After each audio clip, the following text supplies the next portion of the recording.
नमः सिद्धेभ्यः। ज्ञानलक्ष्मीघनाश्लेष प्रभवानन्दननन्दितं निष्ठितार्थमजं नौमि परमात्मानमव्ययम्। आचार्य शुभचंद्र देव विरचित इस ज्ञानार्णव ग्रंथराज में आज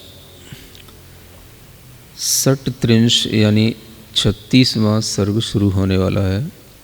36 नंबर का यह सर्ग है, जिसमें संस्थान विषय धर्म ध्यान के बारे में अब आपको बताया जाना है।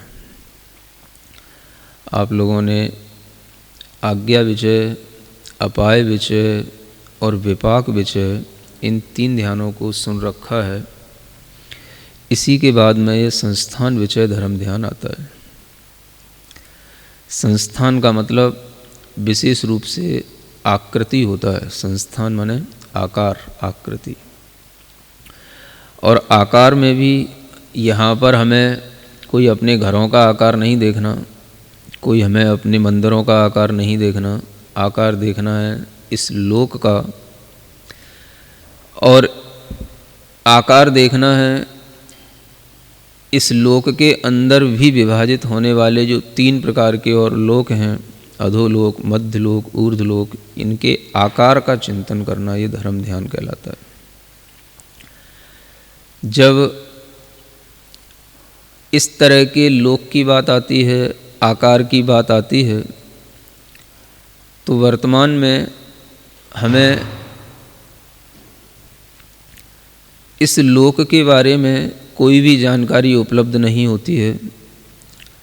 यह जानकारी हमें केवल शास्त्रों से ही मिलती है, और शास्त्रों में जो कुछ भी लिखा होता है वह पूर्व आचार्यों, साधुओं के द्वारा भगवान की वाणी के आधार से ही लिखा जाता है।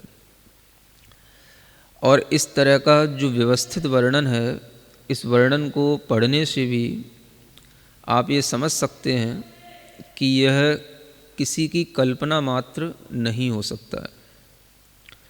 यानी अगर हम कोई कल्पना करें तो यह कल्पना मात्र इसलिए नहीं हो सकता क्योंकि इतना अच्छा व्यवस्थित नपातुला वर्णन कभी भी कोई भी व्यक्ति कितना ही बुद्धिमान हो अपनी कल्पना से कभी रच नहीं सकता।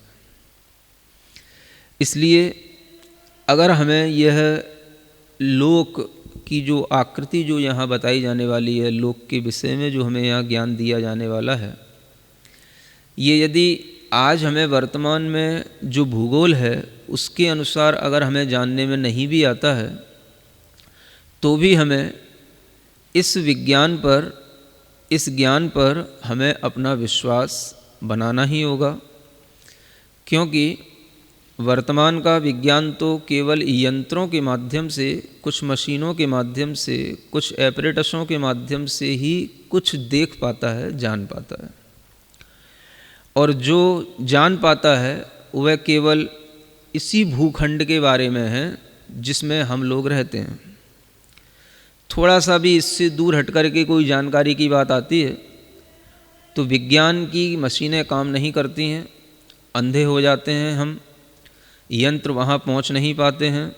और इस तरीके के बहुत सारे ब्लैक होल्स बने हुए हैं, जिनके परे क्या है, वो क्यों बने हैं, उसके बारे में हम वहाँ तक जानकारी ले नहीं पाते हैं। और ऐसे तमाम ब्लैक होल्स बने हुए हैं जिनके बारे में आज तक विज्ञान ने कोई भी जानकारी नहीं दी, और वो क्यों बने हैं, क्यों वहाँ पर जाने के बाद में हमारी मशीनें काम नहीं करती हैं, हमारा ज्ञान काम नहीं करता है, इत्यादि तमाम बातों से विज्ञान बहुत अपरिचित है अभी।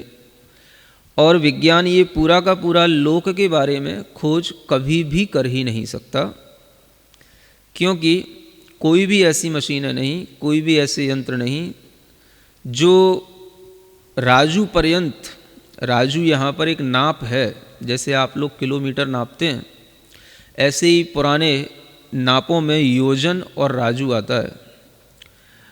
हाँ, योजन कहा जाता है, 4 कोस का एक योजन माना जाता है। और राजू जो होता है वो तो ऐसा समझ लो कि असंख्यात किलोमीटर का एक राजू समझ लो आप। हाँ, तो ऐसे यह राजुओं में विस्तार को प्राप्त यह जो लोक है, इस लोक की यहाँ पर आपको एक व्यवस्थित जानकारी दी जा रही है। शास्त्रों से ही ये ज्ञान हमको मिल पाता है, प्रत्यक्ष से ये संभव नहीं है। अनुमान भी एक प्रमाण माना जाता है, और अनुमान ज्ञान के माध्यम से ही, आगम ज्ञान के माध्यम से ही हम इस तरह के संस्थान विषय धर्म ध्यान कर पाएंगे। आपसे पहले ही कहा गया था, सबसे पहला धर्म ध्यान क्या बताया था? आज्ञा विषय धर्म ध्यान। और आज्ञा का मतलब ही क्या होता है? जो कहा जा रहा है आगम में, अब उसको आप मान लो। जो कहा जा रहा है तीर्थंकरों की वाणी के द्वारा, उसे आप हृदय से स्वीकार कर लो, तब तो धर्म ध्यान होगा। और अगर आप उसमें अपनी बुद्धि का प्रयोग ज़्यादा करोगे तो धर्म ध्यान भी नहीं कर पाओगे, है ना। क्योंकि जो बहुत दूरवर्ती चीज़ें हैं, बहुत बड़ी बड़ी चीज़ें हैं, या बहुत सूक्ष्म चीज़ें हैं, उन चीज़ों के बारे में जानकारी केवल योगियों को हो सकती है, वैज्ञानिकों को या कभी किसी भोगियों को नहीं हो सकती है ना। वैज्ञानिक योगी नहीं होते हैं। योगी वह होते हैं जो इंद्रिय और मन से भी परे आत्मा की दृष्टि से सब कुछ देखते हैं, आत्मा से ही सब कुछ प्रत्यक्ष करते हैं, आत्मा से ही सब कुछ जानते हैं। उस स्थिति में पहुँचे हुए योगियों के द्वारा जो दिखाई देता है उसे हम प्रमाणिक मानते हैं। वर्तमान का विज्ञान क्या कह रहा है वो सब आपके सामने है, लेकिन जो आज्ञा विषय धर्म ध्यान कर चुका है वही संस्थान विषय धर्म ध्यान अब कर पाएगा। क्योंकि बिना आज्ञा को स्वीकार किए हुए आप इन सब जो बातें अब यहाँ बताई जाने वाली हैं उन सब में आपका विश्वास नहीं होगा तो धर्म ध्यान होगा ही नहीं, है ना। और आज्ञा इसीलिए सबसे पहले आ गई, आज्ञा विषय धर्म ध्यान। क्योंकि बिना आज्ञा विषय धर्म ध्यान के आपको क्या पता कि कर्म क्या होते हैं। कर्म भी हमने नहीं देखे। कर्मों के बारे में जो आपको भेद बताए गए थे वो विपाक विषय धर्म ध्यान भी तभी पॉसिबल है जब आज्ञा विषय धर्म ध्यान आपने स्वीकार कर लिया हो। जब हम उन कर्मों को देखते हैं तो कर्मों के फल तरह तरह के होते हैं। अब हमें इस दुनिया में क्या दिखाई दे रहा है? जो कुछ भी सुख दुख दिखाई दे रहा है, क्या इतना ही कर्मों का फल होता है? अगर इतना ही कर्मों का फल होता तब तो फिर कोई भी इतने से सुख दुख के लिए हाथापाई क्यों करता, मारा मारी क्यों करता, क्यों इतना सारा पुरुषार्थ करता। और अगर यही जो कुछ भी हमें सुख दुख दिखाई दे रहा है अगर इतना ही सब कुछ होता तो फिर अब हम किसके लिए क्या करें? हम किसके लिए और ज़्यादा पुरुषार्थ करें और ज़्यादा कोई आध्यात्मिक यात्रा करें? किसके लिए करें? अथवा बहुत से लोग दुनिया में पाप कर रहे हैं, बहुत से लोग दुनिया में पुण्य कर रहे हैं। तो जो पाप कर रहे हैं वो भी सुखी हैं, पुण्य कर रहे हैं हो सकता है वो भी सुखी हों। ज़्यादातर तो पुण्य करने वाले दुखी दिखते हैं। नहीं समझ आ रहा? हाँ हाँ, अब आप क्या करोगे? या तो आप पाप करो तो सुखी रहोगे, सोच लो। नहीं समझ आ रहा? हाँ, जितने आप पाप करोगे, बड़े बड़े स्लॉटर हाउस खोलो, पोल्ट्री फार्म खोलो, बड़े बड़े जो है कत्ल खाने चलाओ, समझ आ रहा है, बड़े बड़े जो है अराजकता के आतंक के काम करो, खूब ऐसो आराम मिलेंगे, खूब मोटा मोटा पैसा मिलेगा। क्या समझ आ रहा है? हाँ, तो करते हैं लोग। अभी कल जो एक शहादत के बदले में एक आतंकी को मारा गया, 35 साल की उम्र है उसकी, समझ आ रहा है। हाँ, भोपाल पढ़ने के लिए गया था और नहीं पढ़ पाया और आतंकवाद में शामिल हो गया। कुछ दिन हो सकता है आतंकियों की तरह से कुछ उसको पैसा मिला हो, है ना, अलग सेफ साइट सब जगह मिली हो, ऐसो आराम सब मिले हों, सब कर लिया और वो चला गया, बारूद में कल गया काम से। तो बस 35 साल की उम्र में जीवन पूरा हो गया। समझ आ रहा है? अब ये तो हो गया। अब आप ये सोचो कि अगर उस आतंकी ने जो अपने अंदर तमाम जीवों को मारने की प्लानिंग बनाई, है ना, और उसने हो सकता है कई जीवों को मारा भी हो, है ना, कई जगह पर हिंसा फैलाई हो, आतंक फैलाया हो, ठीक है ना, तो आपकी दृष्टि से तो ये सब पाप है। अब उसने पाप किया, पाप का उसके लिए बंद हुआ, ये सब आपकी दृष्टि से है ना। अगर हम इस दृष्टि से देखें कि उसने 35 साल में मान लो 15 साल खूब एंजॉय कर लिया, खूब आनंद ले लिया, मर गया, ठीक है, सब मरते हैं, वो भी मर गया, नहीं समझ आ रहा। तो अब अफसोस किस बात का है, दुख किस बात का है?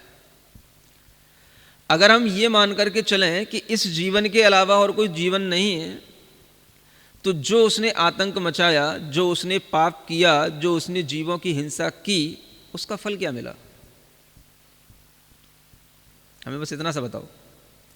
जो वैज्ञानिक दृष्टि रखते हैं, अपने आप को बहुत वैज्ञानिक मानते हैं, पढ़ा लिखा मानते हैं, वो हमें सिर्फ इतना बताएं कि उसने, ये तो एक उदाहरण है, ऐसे उससे भी बड़े बड़े तमाम उदाहरण हैं, समझ आ रहा है? सद्दाम हुसैन जैसे हुए, कसाब हुआ, बड़े बड़े आतंक मचाए, कैसे सामने सामने देखते देखते बच्चे, छोटे बच्चे, स्त्रियां, पुत्र, सब कुछ आदमियों को देखते देखते सब कुछ शूट करते जा रहे हैं, समझ आ रहा है? तो आखिर उन्हें उसका फल क्या मिला, ये बताओ। चलो आपने उसको मार दिया, मर गया, मरना तो सबको है। एक अच्छा आदमी था जो देश की खातिर मरा, वो भी मरा, वो अपने देश की खातिर मरा, वो मरा, तो गलत क्या हुआ ये बताओ हमें। चलो वो कह रहा है कि मैं पाकिस्तान की खातिर मरा, ये कह रहा है मैं हिंदुस्तान की खातिर मरा, मरा तो किसी ना किसी की खातिर कोई ना कोई नहीं समझ आ रहा। हम तो व्यापक दृष्टि से सोचें ना, वो भी किसी का पक्ष लेकर के मरा, ये भी किसी का पक्ष लेकर के मरा, तुम्हारे लिए वो आतंकी है, उनके लिए तुम आतंकी हो, नहीं समझ आ रहा। तो मरने मात्र से किसी के लिए कोई बहुत बड़ा, हमने सोच लिया मर गया, खुश हो गए, नहीं समझ आ रहा। हमने सोच लिया, हमने उसको मार गिराया, हमने शहादत का बदला ले लिया, चलो हमने सोच लिया। मैं ये कह रहा हूं कि मरने मात्र से क्या उसके जितने भी पाप थे वो सब पाप धुल गए? क्या समझ आ रहा है? या फिर यूं कह दो कि दुनिया में कोई पाप करता ही नहीं है। एक तरफ हिंदुस्तान के लोग हैं, वो हिंदुस्तान की खातिर मर रहे हैं, पाकिस्तान के लोग हैं, पाकिस्तान की खातिर मर रहे हैं, समझ आ रहा है? तो अगर देश के पक्ष में ही सब मर रहे हैं तो फिर पाप कोई नहीं कर रहा है, आप उनको मार रहे हैं, वो उनको मार रहे हैं, पाप तो कोई नहीं कर रहा है, फिर नहीं समझ आ रहा है? फिर तो पाप कहीं है ही नहीं है ना? और अगर है भी तो क्या फर्क पड़ रहा है? मरना सबको एक दिन, अपनी अपनी बार, तो सब मर गए, और मरने के बाद में क्या पता कुछ है ही नहीं, मरने के बाद जो कुछ है सो यही है, सामने ही जो दिख रहा है वही तो है सब कुछ, मरने के बाद तो कुछ है ही नहीं आपकी दृष्टि में, नहीं समझ आ रहा। तो जिसने मरने से पहले खूब पाप किया, जिसने मरने से पहले खूब आतंक मचाया, जिसने मरने से पहले कई, है ना, मतलब कहना चाहिए लोगों को मारा जिनका कोई अपराध नहीं, जिनका कोई प्रयोजन ही नहीं, जिसका कोई किसी से संबंध ही नहीं, फिर भी उनको देखते देखते मार दिया, तो अब ऐसे आतंक का अगर आपने बदला लेकर के मान लो चाहे उसे फांसी लगा दी, चाहे उसे शूट कर दिया, आपने उसके लिए मार ही दिया, इससे ज़्यादा तो कोई सज़ा नहीं दी ना। क्या समझ आ रहा है? मरना तो सबको ही है, अगर मारना ही सज़ा है तो मरते तो सही लोग भी हैं। अब वो कर्नल मरा, है ना, सही व्यक्ति भी एक्सीडेंट में मर जाते हैं, सही व्यक्ति भी जो है उनकी चपेट में आ जाते, मर जाते, जिन्होंने सोचा भी नहीं कि हम कभी पाप करेंगे, ऐसे लोग भी दूसरे पापी लोगों की गोलियों से मारे जाते हैं, मर गए, नहीं समझ आ रहा। तो मरना तो कोई सज़ा नहीं होती, या मार देना कोई सज़ा नहीं हो जाती। आखिर अगर हम यही सब कुछ मान के चलेंगे कि यही सब कुछ जीवन है, तब तो हम समझते हैं आदमी को पुण्य करने का, धर्म करने का भाव ही बेमानी है। क्या समझ आ रहा है? वकालत पढ़े हो ना हैं? वकीली पॉइंट से सोच लो, अगर यहीं पर सब कुछ हो रहा है और यही दृश्य जगत हमारे लिए सब कुछ है और यही सब कुछ हमको सुख दुख का फल यही मिल रहा है, तो इसका मतलब है कि जो लोग ज़्यादा पाप कर रहे हैं वो ज़्यादा मज़े में। समझ आ रहा है? हाँ, उनके घर बहुत आलीशान बने हुए हैं, बहुत बड़ी बड़ी गाड़ियाँ उनके पास में, सब कुछ सुख सुविधाएं उनके पास में, बेटे बेटियाँ सब कुछ हैं। क्या समझ आ रहा है? ये सब आप लोगों के लिए सोचने की बात है कि जब तक हम पुण्य और पाप का फल यहां से कहीं और भी दूसरी जगहों पर जाने पर मिलता है ऐसा नहीं मानेंगे, तब तक हमारे लिए कभी भी सही ढंग से इस लोक की बात भी समझ में नहीं आएगी और परलोक की बात भी समझ में नहीं आएगी। जब तक हमारे लिए ये समझ नहीं आएगा कि पुण्य और पाप का फल यहां नहीं मिल जाता, दूसरी जगह हैं जहां पर हमें पुण्य पाप का फल भोगना पड़ता है, उस चीज पर जब तक हमें विश्वास नहीं होगा तब तक यहाँ का पुण्य और पाप तो कुछ भी आपको समझ नहीं आएगा और यहाँ कुछ होता ही नहीं है। ये कोई पुण्य पाप है ही नहीं। यहाँ तो पापी जीव सुखी मिलेंगे, पुण्य आत्मा दुखी मिलेंगे। तो करो पाप, मचाओ तुम भी आतंक कल से। क्या समझ आ रहा है? हाँ, उसी में सुख मिलेगा तुमको। अगर तुम्हें ये नहीं मालूम कि इस पाप के फल से आगे हमें नरकों में जाना है, आगे हमें और इससे ज़्यादा पीड़ा भोगनी है, तो यहाँ पर कोई पाप से बचेगा ही नहीं, सब पाप ही पाप करेंगे। समझ आ रहा है? तो कुल मिलाकर के हम अपनी बात पर आते हैं। ये एक आपका मानस बनाया जा रहा है कि यहाँ पर जो बताया जा रहा है वो यथार्थ है, उसे आप सही ढंग से सुनें, समझें, उस पर विश्वास करें। वर्तमान के विज्ञान को थोड़ी देर के लिए साइड में रख दें और जो आपके लिए यहाँ ज्ञान दिया जा रहा है उस ज्ञान से अपने अंदर श्रद्धा पैदा करें, आस्था पैदा करें, तभी आप धर्म ध्यान करने के अधिकारी होंगे। अन्यथा भगवान के दर्शन करते पूजन करते तो जिंदगी बीत गई, भगवान की बात पर कभी विश्वास नहीं हुआ, भगवान पर विश्वास करना तो दूर की बात है। क्या समझ आ रहा है? अरे भगवान पर विश्वास उसी का कहलाएगा जो भगवान की बात पर विश्वास करे। नहीं समझ आ रहा है? अब तुम महावीर भगवान, पारसनाथ भगवान, आदिनाथ भगवान सबके नाम लिए जा रहे हो, सबके पीछे मरे जा रहे हो, सबकी रोजाना आरती उतारे जा रहे हो, सब किए जा रहे हो और उनकी बात का तुम्हें तनक सा विश्वास नहीं है? और उस विश्वास करने में तुम्हारा क्या जा रहा है? एक बार श्रद्धा करके मान लो, चलो अभी तक हमने कभी ऐसी चीज का विश्वास नहीं किया, एक बार हम अपने लिए भगवान तीर्थंकर की बात का विश्वास करके देखते हैं, क्या सुख मिलता है, क्या शांति मिलती है। आप पहले विश्वास करके देख लो, फिर आपको समझ में ना आए तो छोड़ देना। नहीं समझ आ रहा?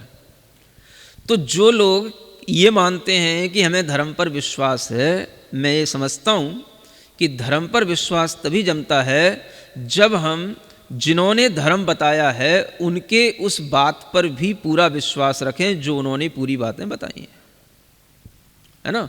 केवल इतने से धर्म का विश्वास नहीं हो जाता कि हमें चाहे लॉकडाउन हो चाहे कुछ हो, हमें तो मंदिर जाना है तो जाना है। समझ आ रहा है? भगवान के खिड़की में से दर्शन करना है तो करना है। इससे कुछ नहीं होने जाने वाला है? घर बैठकर के भी ये सोचो कि तीर्थंकरों ने, हमें सर्वज्ञों ने हमें क्या ज्ञान दिया, और उस ज्ञान पर यदि हमारा विश्वास है तो जिसकी बात पर विश्वास है आपको उसकी याद भी हमेशा आएगी और उस आत्मा पर भी हमेशा विश्वास बना रहेगा। क्या समझ आ रहा है? मान लो आप लाख हमसे कहते रहो महाराज हमें आप पे बहुत विश्वास, हमें आप पे बहुत विश्वास है, और हम आपसे कहें भाई सीधा खड़ा हो जाए, तो आपको क्यों खड़े हो जाऊं? बातें खत्म हो गई। नहीं समझ आ रहा? हम आपसे कहें 5 मिनट के लिए तू सीधा खड़ा हो जा, हिलना नहीं। अब आपको रीजन बताओ क्या है, क्या कर लोगे आप 5 मिनट खड़ा करके? हमें क्या करना चाहते हो? शूट करेंगे क्या? क्या करना चाहते हो, मतलब क्या? तो अगर आदमी पर विश्वास होता है तो आदमी की बात पर भी विश्वास होता है, और आदमी की बात पर विश्वास होने पर ही पता पड़ेगा कि तुम्हें उस आदमी की अंतरात्मा पर विश्वास है। समझ आ रहा है? तो विश्वास के ही द्वारा सब कुछ चलता है, आस्था के सहारे ही सब कुछ चलता है। आप अगर इस संसार के दुखों से मुक्त होना चाहते हो तो वह मोक्ष का मार्ग भी आस्था और विश्वास के मार्ग से ही गुजरता है। इसलिए आपको जब तक इन बातों पर श्रद्धा नहीं होगा, विश्वास नहीं होगा, आप धर्म ध्यान के अधिकारी हो ही नहीं। समझ आ रहा है? केवल भगवान के दर्शन और उदक चंदन तंदुल पुष्पकई करने से कुछ नहीं होने वाला। हम भगवान के द्वारा बताए हुए कर्म विज्ञान, जीव विज्ञान, लोक विज्ञान, इसके बारे में अगर हम कोई जानकारी नहीं रखते और उस पर कोई विश्वास नहीं करते तो हमें भगवान की बात में कोई विश्वास नहीं है। इसका मतलब ये हो गया कि हमें तो बस केवल ऐसा लगता है कि कोई दूसरी शक्ति है भगवान की तरह, जिसके लिए हम रोज़ाना मंदिर में आते हैं और उस शक्ति के दर्शन करके जैसे ऐसा लगता है कि थोड़ा सा शक्ति हमको भी मिल जाएगी तो हम जीते रहेंगे, पुण्य मिल जाएगा तो अपना धर्म करते रहेंगे और अपना जीवन यापन करते रहेंगे, बस इसलिए भगवान के दर्शन करने आते हैं। समझ आ रहा है? तो ऐसे तो सब लोग जाते हैं अपने अपने मंदिरों में, अपने अपने गिरजाघरों में, अपने अपने मस्जिदों में, अपने अपने गुरुद्वारों में, सब लोग जाते हैं। ठीक है ना? तो यहाँ पर आपको जो लोक का ज्ञान दिया जा रहा है, ये लोक का ज्ञान आपको या तो जैन शास्त्रों में मिलेगा, दूसरा यह ज्ञान आपको वैदिक शास्त्रों में भी मिल सकता है। विष्णु पुराण जो हिंदुओं के ग्रंथ हैं उसमें भी यह लोक का विज्ञान दिया हुआ है और ये जैन शास्त्रों के विज्ञान से बहुत कुछ मिलता है। समझ आ रहा है? अगर आप अपनी मोटी बुद्धि से भी सोचेंगे तो दुनिया में आपको दो ही धारा मिलेंगी, वैदिक और जैन। समझ आ रहा है? बाकी सब तो बीच में आए हैं और बीच में चले जाएंगे। समझ आ रहा है? हाँ, इतनी मोटी बुद्धि से भी सोच के चलोगे तो इन दोनों में बहुत साम्य है। वैदिक शास्त्रों में भी लोक का ये वर्णन है जो यहाँ आपको बताया जाने वाला है। समझ आ रहा है? वहाँ पर भी अधोलोक, मध्यलोक, ऊर्ध्वलोक, तीनों लोकों का वर्णन है ना? थोड़ा बहुत नाप तौल अलग अलग हो सकती हैं, विस्तार, रचनाएं, ढंग बताने का अलग अलग है, लेकिन है। नरकों का वर्णन, स्वर्गों का वर्णन विष्णु पुराण में भी दिया हुआ है और नरकों का वर्णन, स्वर्गों का वर्णन व्यवस्थित रूप से आपको तिलोय पंडित्ति आदि ग्रंथ और जो यहाँ पर बताया जा रहा है ज्ञानार्णव आदि, इसमें भी दिया जा रहा है। समझ आ रहा है? पाप के फल से जीव नारकी बनते हैं, इस बात का विवेचन जैन शास्त्रों में भी है और वैदिक शास्त्रों में भी है। पुण्य के फल से, तपस्या के फल से देव बनते हैं, ये भी बताया गया। ये वर्णन आपको वैदिक शास्त्रों में भी मिलेगा, लेकिन जो मोक्ष का वर्णन है वो केवल आपको जैन शास्त्रों में ही मिलेगा, क्योंकि वैदिक शास्त्र देवत्व पर जाकर के समाप्त हो जाते हैं। वहाँ मोक्ष की कोई अलग से कल्पना है ही नहीं। समझ आ रहा है?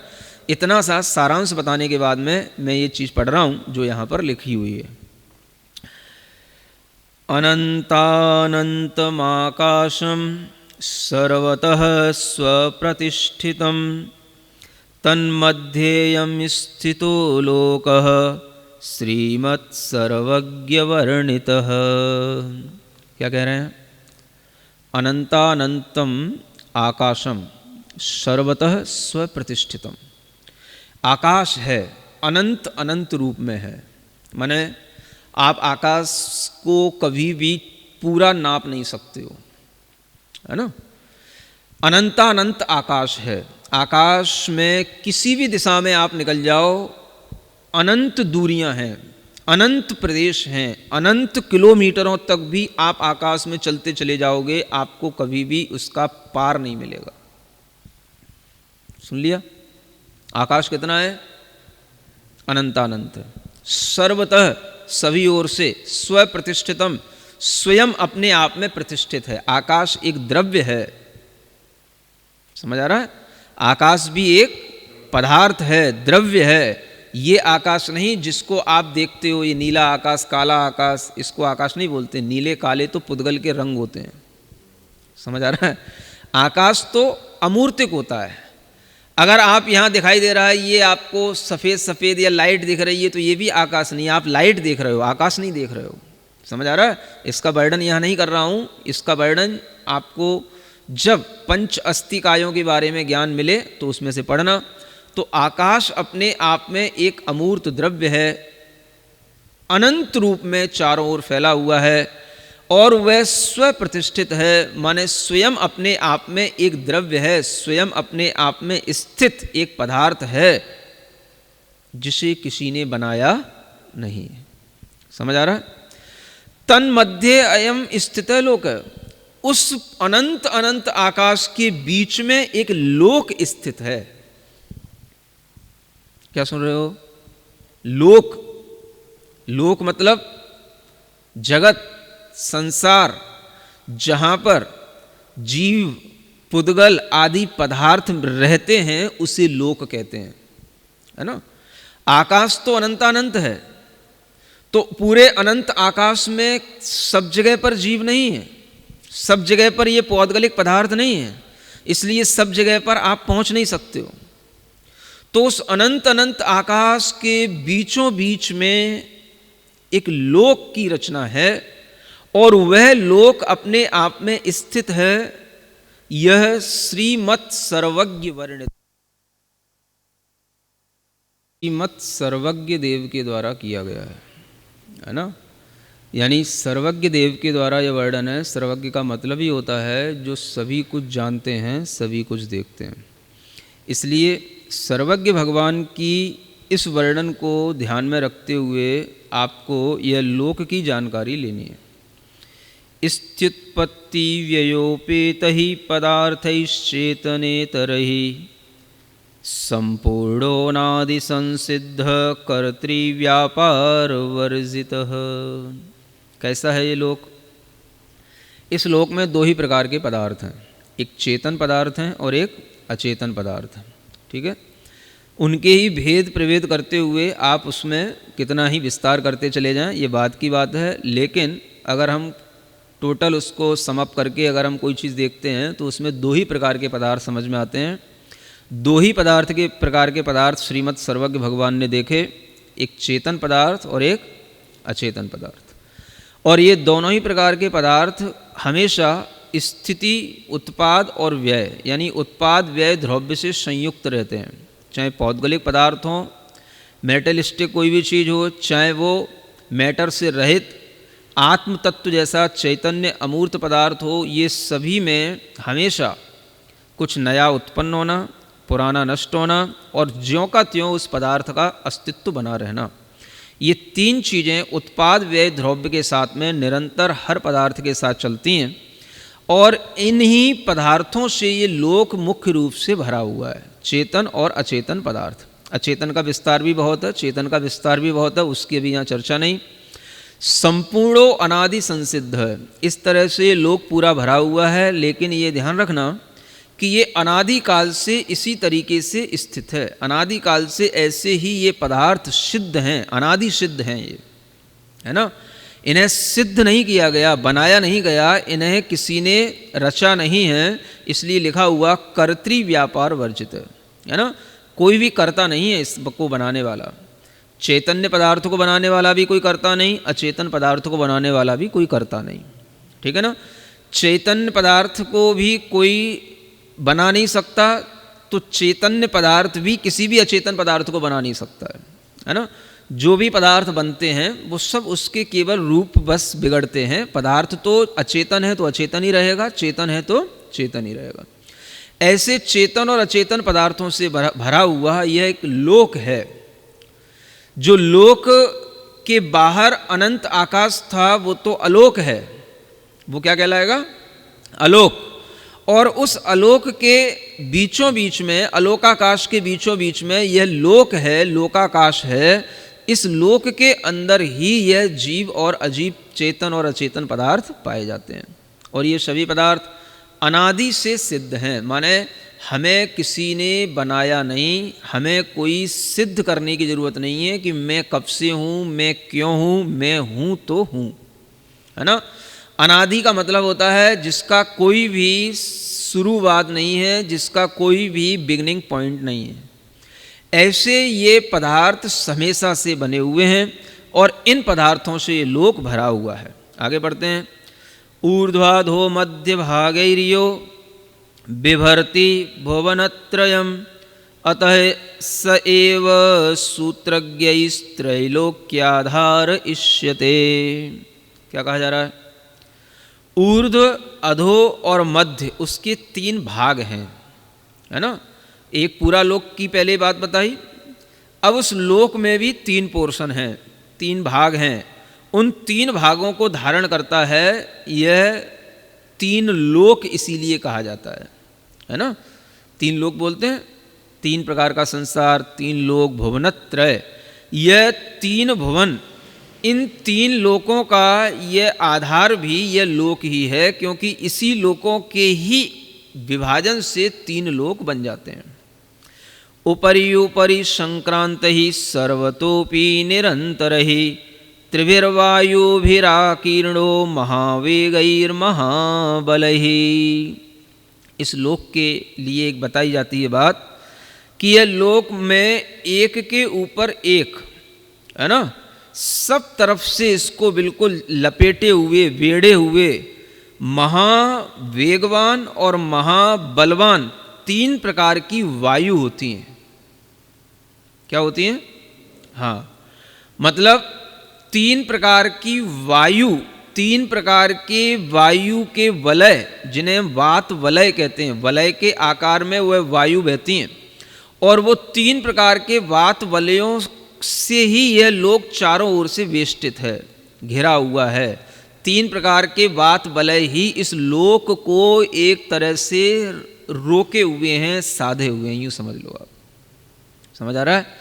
कोई भी भगवान, कोई भी ईश्वर इस लोक का कर्ता नहीं, कोई भी इस लोक को रोके रखने वाला नहीं, कोई भी इसकी स्थिति को बनाए रखने के लिए अपनी शक्ति लगाए रखने वाला नहीं। ये सब स्वयं से प्रतिष्ठित है, अनादि से बना हुआ है। तीन प्रकार की वायु होती हैं, जिनके नाम आगे बताए जा रहे हैं। घनाब्धि प्रथमस्तेषां ततोन्यो घनमारुतः तनुवातस्तृतीयोन्ते विज्ञेयावायवः क्रमात्। इन तीनों प्रकार की वायुओं को क्रम से जानना। हाँ, मतलब सबसे पहले है घनाब्धि। घनाब्धि का मतलब होता है घनोदधि। सबसे पहला वात वलय का नाम क्या है? घनोदधि वात वलय, है ना। उदधि माने होता है जल, घनीभूत, जिसमें जल प्रवाहमान रहता है, वेग के साथ बहता है, बहुत बलवान भी है और बहुत वेगवान भी है। समझ आ रहा है? तो घनोदधि वात वलय सबसे पहला वात वलय है। फिर उसके भी ऊपर, उसको भी लपेटे हुए, उसको भी घेरे हुए दूसरा वात वलय है, जिसको बोलते हैं घन वात वलय। क्या बोलेंगे? घन वात, है ना, घनीभूत उसमें बात है। और फिर उसको भी लपेटे हुए, उसके भी और चारों ओर घेरे हुए एक तीसरी बात है, जिसका नाम है तनुवात। तनु माने हल्की। तो तीन प्रकार के वात के घेरे हैं, जिन्हें वात वलय कहते हैं। घनोदधि वात वलय, फिर घन वात वलय, और फिर तनु वात वलय। ठीक है ना। शास्त्रों में इनकी मोटाइयाँ लोक में अलग अलग जगहों पर अलग अलग हो जाती हैं, लेकिन सामान्य से इन्हें जानना कि ये 20-20 हजार योजन मोटे वात वलय हैं, है ना। 20-20 हजार योजन मोटे तीन ये वात वलय हैं, जिनके ऊपर यह सारा का सारा लोक टिका हुआ है। उद्धृत्य सकलम लोकम स्वशक्त्यैव व्यवस्थिता पर्यंत रहिते व्योमनि मरुतः प्रांशु विग्रह। कहा जा रहा है ये तीनों पवन, तीनों प्रकार की जो वात वलय हैं, ये तीन लोक को धारण करके अपनी शक्ति से ही इस अंतरहित आकाश में अपने आप को विस्तार किए हुए हैं, विस्तार को प्राप्त किए हुए हैं, है ना। अब आप समझ सकते हो, वास्तव में देखा जाए एक वैज्ञानिक आधार से आप इस चीज़ को देखें कि जब हमें किसी भी बड़ी चीज़ को साधना होता है तो उसके चारों ओर हमें वायु का ही सहारा लेना होता है। समझ आ रहा है? जैसे बड़ी बड़ी आपकी कारें चलती हैं, ट्रक चलते हैं, कोई भी मोटरसाइकिल चलती है, समझ आ रहा है, तो उसमें जो पहिए होते हैं, वो पहियों में भी जो उसकी रिम के चारों ओर ट्यूब होता है, उसमें वायु ही भरी जाती है। समझ आ रहा है? हाँ। और उसी के आधार पर हम बड़ा बड़ा भार वहन कर ले जाते हैं। समझ आ रहा है? तो बड़ा बड़ा भार भी वहन करने की शक्ति इन वात में, वायु में होती है। और जब वो वायु अपने वेग के साथ घूमती है, एक तरह से घूमती है, तो उसमें किसी भी प्रकार का अंतर नहीं आने के कारण से वह कभी डिसबैलेंस नहीं होती, और उसके आश्रित जो चीज़ें टिकी हुई रहती हैं वो भी कभी अनबैलेंस नहीं होती। समझ आ रहा है? तो ये भी अगर हम देखें, ये स्वयं बनी हुई चीज़ है, स्वयं अपने आप घूमती रहने वाली चीज़ है। घनो दधी घन बात बलय, घन बात बलय, तनु बात बलय, है ना। आकाश है, लोक है, लोक की जो रचना है, उस लोक से सटे हुए सबसे पहले आएगा घनोदधि बात बलय, फिर उससे उसके ऊपर घन बात बलय, फिर उसके ऊपर तन बात बलय। तो ये सब लोक से एक के ऊपर एक संक्रांत हैं और एक के ऊपर एक दूसरे को बेड़े हुए हैं। इस कारण से ये लोक जो है जैसा है वैसा का वैसा ही स्थित हमेशा बना रहता है। घनाब्धि वलये लोकः सचानान्ते व्यवस्थितः, तनुवातांतरेषोऽपि सचाकाशे स्थितः स्वयं, है ना। अब क्या कहा जा रहा है, देखा जाए तो ये लोक वस्तुतः सबसे पहले किस पर स्थित है, तो घनोदधि बात बलय पर। घनोदधि बात बलय किस पर स्थित है, घन बात बलय पर। घन बात बलय किस पर स्थित है, तनु बात बलय पर। तनु बात बलय किस पर स्थित है, स्वयं में स्थित है, या आकाश पर स्थित है, और आकाश स्वयं में स्थित है। तो मतलब फिर उसके बाद में जो आकाश आएगा, तनुवात बलय के बाद आकाश आएगा, वो उस आकाश के बाद में मतलब वो सारा का सारा आकाश, वो अनंत अनंत आकाश था जो मैंने सबसे पहले आपको बताया था। उस आकाश में सिर्फ आकाश ही होगा, और उसके अंदर जो ये चीज़ें हैं वहाँ पर ही ये वायु रहेगी, जल रहेगा, पृथ्वी आदि, है ना, वनस्पति आदि ये तत्व रहेंगे, और उसी के साथ ये जीव आदि अचेतन आदि पदार्थ रहेंगे। ये सब इस लोक में रहेंगे। तनुवात बलय के आगे सिर्फ आकाश ही आकाश है जो अनंत रूप में फैला हुआ है। यह ध्यान रखते हुए आपको लोक की आकृति को समझना है, ठीक है। अभी आकृति की बात नहीं आई है, अभी आपको ये बताया गया है कि अनंत आकाश के मध्य में लोक है, और वह लोक 3 बात बलयों से टिका हुआ है। उस लोक के जो 3 भाग हैं, उन 3 भागों की समायोजना से हमें 3 भागों की आकृति समझ लेने से लोक की आकृति समझ में आएगी, ठीक है ना। तो अब उस आकृति को बताने के लिए आगे कहा जा रहा है, अधो वेत्रासनाकारो मध्ये स्याज्झल्लरी निवः, मृदंगावस्ततोर्ध्रुवं स त्रिधेति व्यवस्थितः। 3 प्रकार के लोक हैं, ठीक है ना। अधोलोक वैत्रासन आकार में है ना। वैत्रासन क्या होता है, यही समझ लो, वैत्रासन जैसे ये स्टैंड खड़ा हुआ है, समझ आ रहा है। अथवा आप अपने पैरों को फैला करके जब खड़े हो जाएं तो कमर से नीचे की जो आकृति बनेगी इसको वेत्रासन समझ लो, है ना।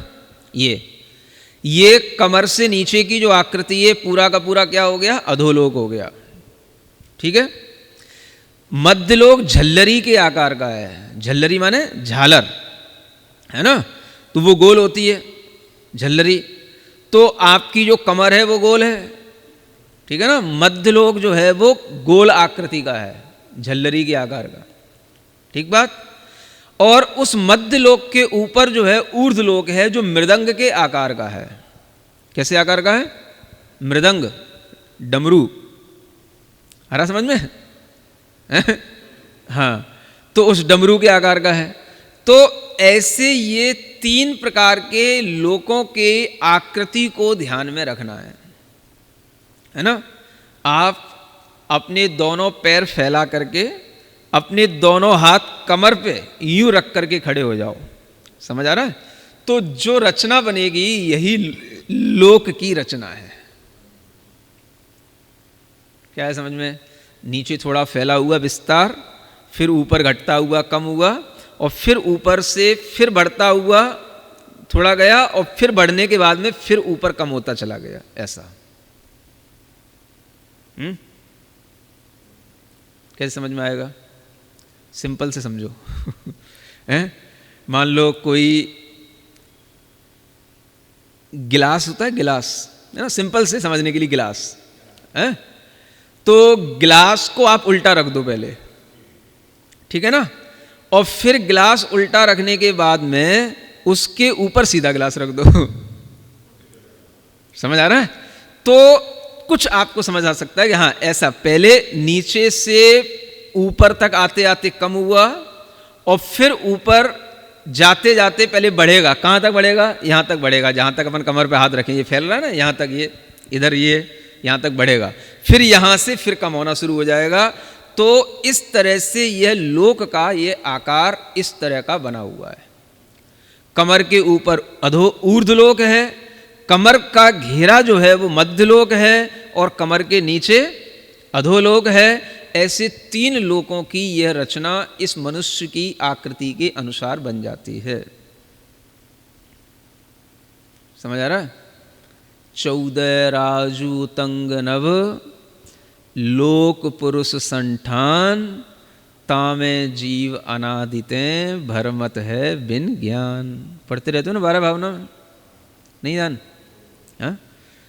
14 राजू उतुंग नभ, मतलब इस तरह से जो ये लोक बन रहा है, इसकी जो ऊंचाई है नीचे बिल्कुल बॉटम टू टॉप अगर हम नापेंगे तो वह 14 राजू प्रमाण आती है। 14 राजू, समझ आ रहा है? इस सिर्फ लोक की आकृति बताई जा रही है। हाँ? लोक की ऊंचाई, लोक कितना ऊंचा है? 14 राजू ऊंचा, 14 राजू उतंग नभ। लोक पुरुष संठान, पुरुष के संस्थान के समान, पुरुष की ही आकृति है, वैसी ही लोक की आकृति। ठीक है, आगे और बताने जा रहे हैं। अस्य प्रमाण मूत्रस्य सप्त सप्त च रज्जवः सप्तैका पंचचैका च मूल मध्यांत विस्तरे, है ना? तो इसका जो प्रमाण है इस लोक की ऊंचाई, 7 राजू नीचे समझ लो, मध्यलोक से नीचे अधोलोक 7 राजू का, और मध्यलोक से ऊपर ऊर्ध्वलोक 7 राजू का। 7 और 7 14। समझ आ रहा है? नीचे से ऊपर तक देखो तो 14, तो कुल मिलाकर के इस लोक की ऊंचाई कितनी है? 14 राजू। ठीक है ना? अब थोड़ा सा इसको हम विस्तार के साथ थोड़ा सा यह बताया गया है कि देखो, जब आप अपने पैर फैला करके खड़े होंगे तो उस समय पर जो विस्तार होगा, नीचे विस्तार होगा ना, जब आप पैर फैला करके खड़े होंगे यूं, है तो विस्तार होगा ना नीचे, तो वो जो विस्तार होगा वो 7 राजू का विस्तार होगा। वो विस्तार कितना होगा नीचे? 7 राजू। पूरब पश्चिम समझ के चलना, ये 7 राजू है। समझ आ रहा है? फिर जब आप ऊपर आएंगे तो घटते घटते घटते घटते कमर पर आकर के वो 1 राजू हो जाएगा विस्तार, 1 राजू का घेरा रह जाएगा वो। समझ आ रहा है? फिर जब आप ऊपर चलेंगे तो जैसे ही आपकी ये कोहनियों के पास ये विस्तार आएगा, ये 5 राजू का विस्तार हो जाएगा। ये कितना हो जाएगा? 5 राजू का। समझ आ रहा है? फिर ये 5 राजू का विस्तार ऊपर घटता घटता जाएगा तो टॉप पर जाकर के ये पूरा 1 राजू का विस्तार फिर रह जाएगा। ऊपर जाकर के बस 1 राजू रह जाएगा। समझ आ रहा है? डायमेंशन कैसे चेंज हो रही है ना? सिंपल है, एक बार समझने की कोशिश करो, सिंपल है? नीचे आप इसको पूरा पश्चिम अभी समझना, लंबाई के रूप में पूरा पश्चिम इसका विस्तार बताया जा रहा है केवल। तो पूरा पश्चिम विस्तार इसका सबसे पहले नीचे 7 राजू, फिर 1 राजू, फिर 5 राजू और फिर 1 राजू। ठीक है ना? ये इसका पूरब पश्चिम का विस्तार है। ठीक, अगर हम इसका भीतर उत्तर दक्षिण में इसका विस्तार देखेंगे तो सर्वत्र 7 राजू है, उत्तर दक्षिण सर्वत्र। ये तो पूरा पश्चिम हो गया। कुछ गणित बड़ित आता होगा तो समझ में आएगा। हाँ, थोड़ा दिमाग तो लगाओ। जिस चीज में इतना विस्तार होगा लंबाई, तो उसकी अंदर गहराई भी तो होगी। ऊंचाई अलग चीज हो गई, गहराई तो होगी। वो गहराई कितनी? तो आप चाहे नीचे रहो, चाहे मध्यलोक में आओ, चाहे यहां ब्रह्मलोक पर आ जाओ, चाहे ऊपर ऊर्ध्वलोक पहुंच जाओ, सर्वत्र गहराई जो है, उत्तर दक्षिण जो डायमेंशन है, वो सर्वत्र कितनी है? 7 राजू है। समझ आ रहा है? तो यह लोक जो है, जब हम इसका पूरा घनफल निकालते हैं तो इस 7 राजू का घन निकलता है। 7 × 7 × 7 = 343 घन राजू। 343 घन राजू आ जाता है। समझ आ रहा है? 7 का क्यूब करोगे कितना आएगा? 343। मतलब ये डायमेंशन के अनुसार इसका पूरा घनफल निकालेंगे, लंबाई चौड़ाई ऊंचाई तीनों को मिलाकर के घन बनता है, तो वह घन जब निकाला जाता है तो 343 घन राजू परफेक्ट आता है। ये समझ आ रहा है? और इसको हम अलग अलग पोर्शन में भी इसका घनफल निकालेंगे तो भी 343 आ जाता है। क्या समझ में आ रहा है? बता दूं क्या? सिंपल से, अगर थोड़ा बहुत गणित पढ़े हो तो उस गणित का तरीका ये होता है घनफल निकालने का। जैसे मान लो नीचे 7 राजू है, 7 राजू से 1 राजू तक का हमें पहले घनफल निकालना है, एक पोर्शन। तो क्या करेंगे, 7 नीचे है, 1 ऊपर है, डायमेंशन डायमीटर समझ लो उसकी पहले। तो उसको हमने पहले किया 7 और 1 8, 8 में 2 का भाग दिया, आधा कर दिया, 4 हो गया। 4 को उसकी जो उत्तर दक्षिण जो उसकी गहराई है उससे मल्टीप्लाई करो, 4 सत्ते 28, 28 हो गया। समझ आ रहा है?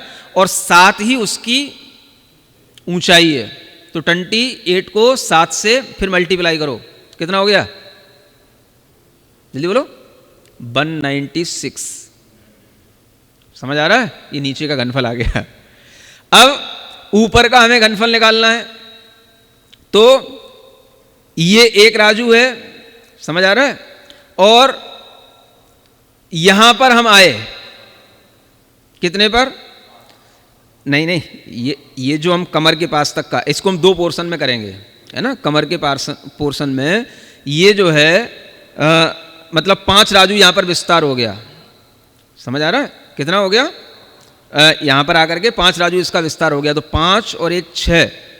समझ आ रहा है? 6/2, 3, 3 सत्ते 21, जो उसके साथ उसके अंदर की उत्तर दक्षिण है वो। समझ आ रहा है? 21। और फिर 21 को इसकी जो हाइट है, ये हाइट है 5 राजू, नहीं आधी हो गई ये हाइट, माने 7 में 3.5 हो गई है। समझ आ रहा है? तो 21 × 7/2, समझ आ रहा है? कितनी हो गई बोलो? 147/2 हो गया। जितना ये है उतना ही ऊपर है, डबल कर दो तो टोटल कितना आ जाएगा? 147 आ जाएगा, क्योंकि 147/2 आधा है ना वो, तो इतना ही ऊपर है। ऊपर यहाँ से फिर ऊपर के तक की नापोगे तो वो 147/2 उसका घनफल इतना फिर आएगा, तो टोटल कितना हो गया? 147। ये घनफल मध्य लोक से ऊर्ध्व लोक तक का हो गया। अब प्लस कर दो, पहले नीचे का निकाला था 196 + 147 = 343, ये आ जाएगा घनफल इसका इतना राजू। समझ आ रहा है? गणित लगाते रहना। तो ये बहुत सब कुछ व्यवस्थित है, सिंपल है। अब इसमें आपके लिए इतना ही जानना है कि ये अधोलोक, ऊर्ध्वलोक और मध्यलोक, इन तीनों लोकों में जो ये कैसे कैसे जीव रहते हैं, और उनमें मुख्य रूप से जो अधोलोक में रहने वाले जो नारकी जीव हैं, उनके बारे में अब यहाँ पर आपको बताया जाने वाला है।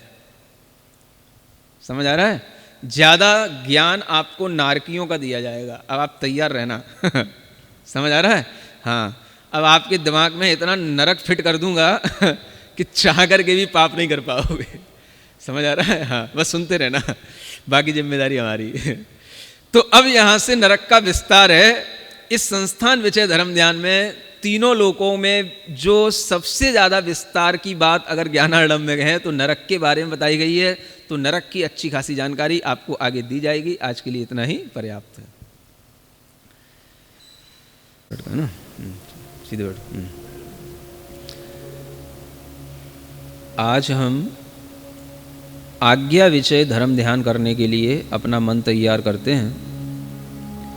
जिस आज्ञा विषय धर्म ध्यान से ही अन्य धर्म ध्यान संभव है। अपने आप को व्यवस्थित करें, सीधे बैठें, गर्दन सीधी, कमर सीधी, आंखें आराम से बंद करें। ज्ञान मुद्रा के साथ अपने दोनों हाथों को अपने घुटनों पर रखें। मन में जैसा बताया जा रहा है उसी के अनुसार विचार करेंगे क्योंकि विचार ही करने का नाम धर्म ध्यान है।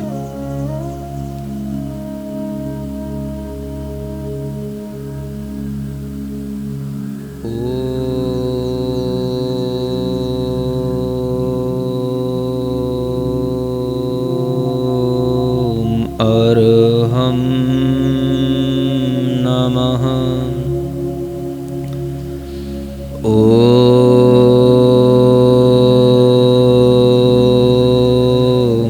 अर्हं नमः।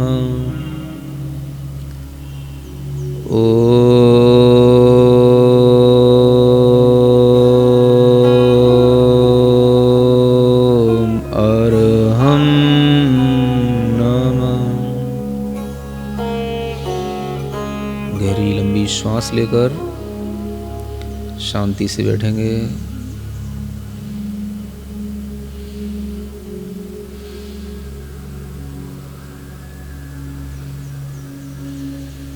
पूरे लोक के अंदर बस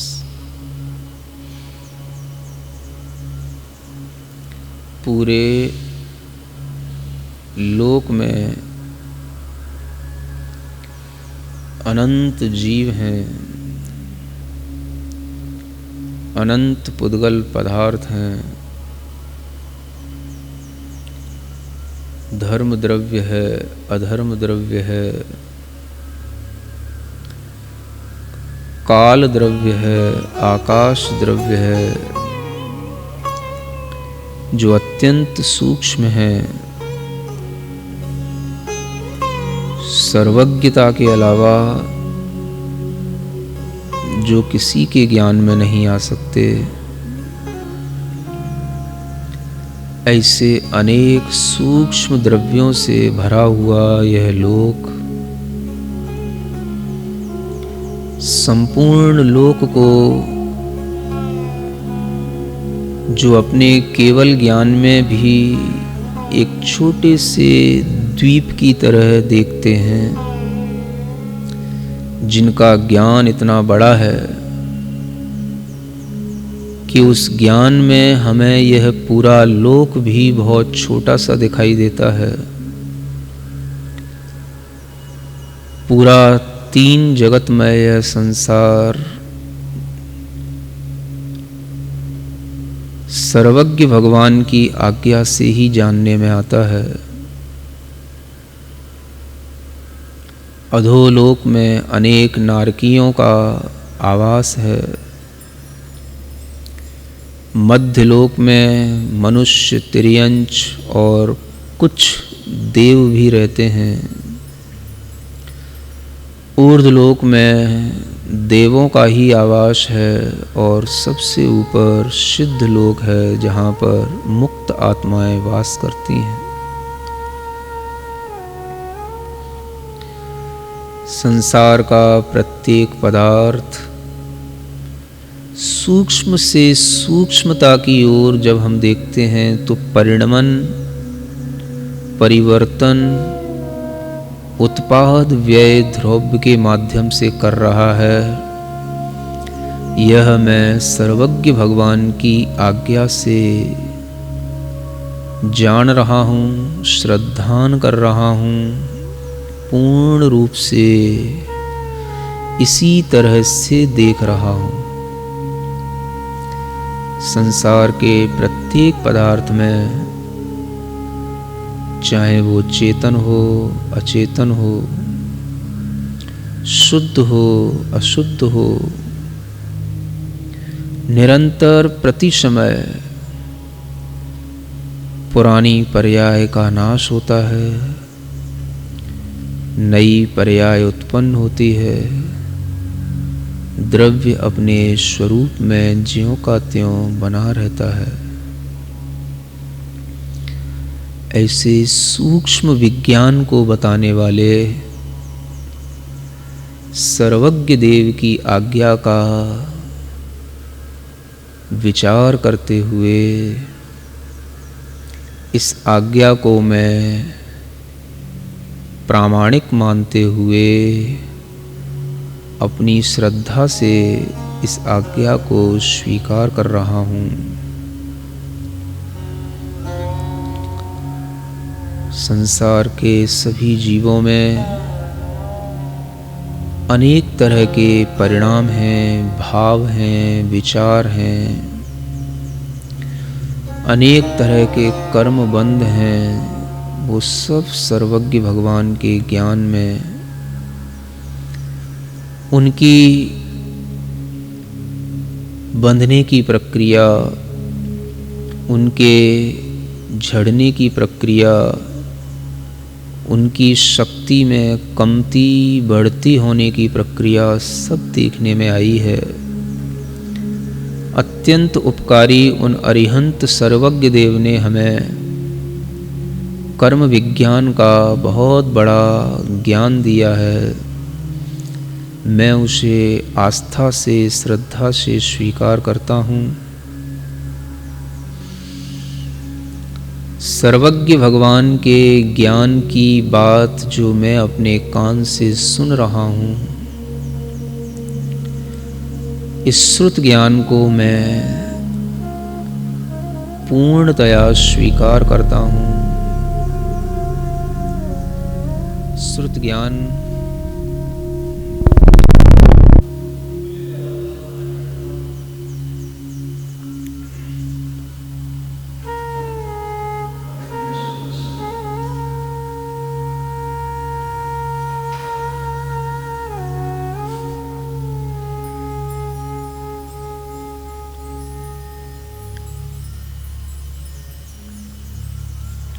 सर्वज्ञ देव के ज्ञान से जो श्रुत ज्ञान मुझे प्राप्त हो रहा है,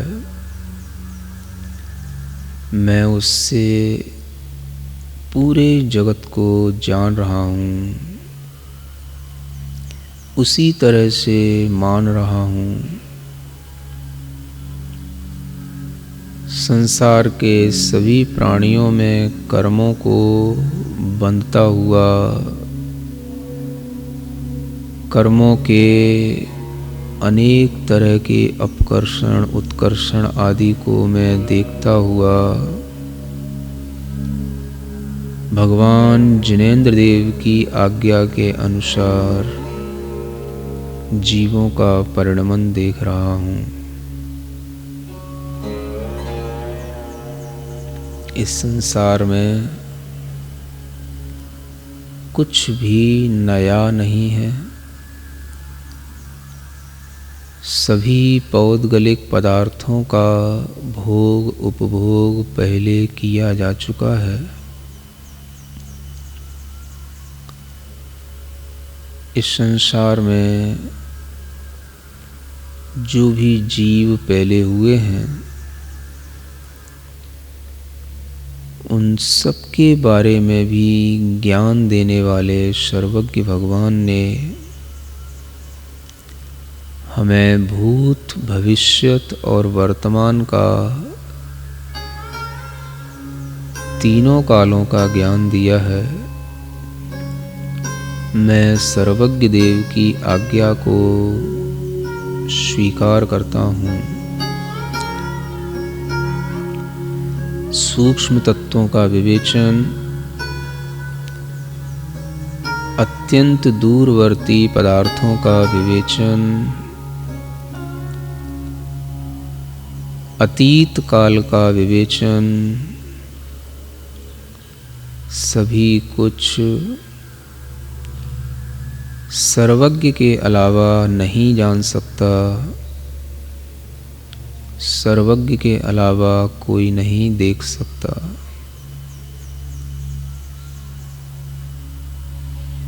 मैं आनंदित हूँ। मुझे आज सर्वज्ञ भगवान की आज्ञा का चिंतन करने का यह समय मिला। ओम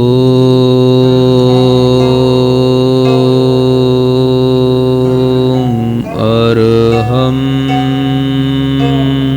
नमः। ओम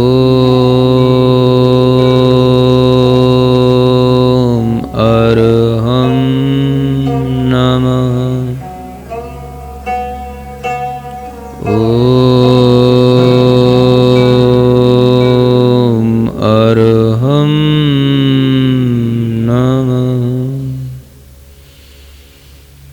अपनी दोनों हथेलियाँ घिसकर आँखों पर रखें। ओम अरहम परम शांति परम शांति परम शांति।